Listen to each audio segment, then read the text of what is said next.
Hi there, I'm Alexandra Legouix. I'm an automotive journalist and presenter on the Auto Trader YouTube channels.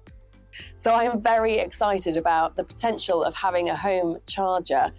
Now I'm having a 7 kilowatt PodPoint Solo 3 installed at my home. Home charging will be an absolute game changer for me. The idea of being able to charge overnight or simply whenever I want to will make a big difference. Now, I was under the impression that having a home charger installed might be a little bit complicated and a bit technical as well. So we'll find out if I'm right or wrong.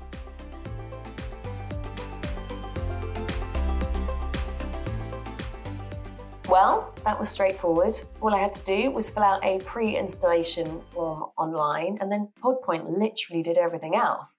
I had to decide a date and work out where I wanted the charger to go. Easy.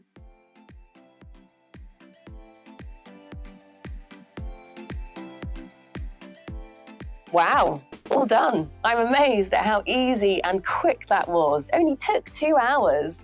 And my PodPoint electrician, Jordan, was very professional and gave me a really comprehensive demo of how the charger works and how the PodPoint app works. And I've been able to start charging straight away. It's going to make driving an EV so much simpler and stress-free. I will let you know how I get on.